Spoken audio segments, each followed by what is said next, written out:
Next up we have the Pop-Up Pro. So, I needed this asset a few days ago on an animation for an energy drink. So basically I needed some fruits and objects from behind the product to kind of pop out and showcase the flavor. So let me create some scenario that you can understand here. So it basically makes things pop out.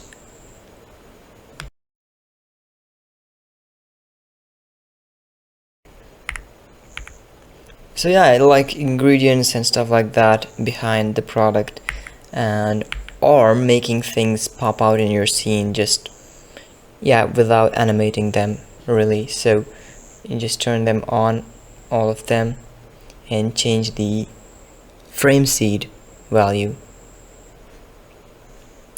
It is very helpful. The frame seed is gonna change where each of them start, so just keep changing that until you get something good.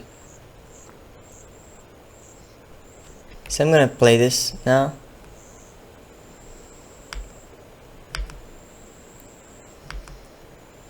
This looks very weird, but let me just change the frame seed for this one a little bit. Like this. So make sure all of them are disappearing before frame 1. Just like this. You can see it has potential, but you need to be changing the start frame values for each of them, or keep the frame seed for all of them at 0 and figure out the start frame and keep it random, like start 1 at 20, second at 25, third at 30, and make them pop out randomly. And if I set this to 0, the random frame seed is not going to affect the start frame of it. So you have to set it to 0 before, if you want to figure out your own start frame for this. And then you have the speed for this, which is just a speed, and rotation seed. If I change this, just rotation, it changes that. I'm gonna change it for this one as well. Change it for this one. Change it for this one. And in turns, it's how many rotations you want in one. So if I bring it up to 6, I think it's rotating a lot now. Maybe.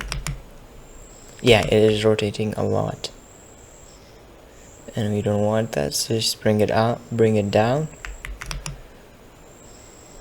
I'm gonna hit Alt R on this one and move it over here, and this is the turns, and this is the end rotation, so end location.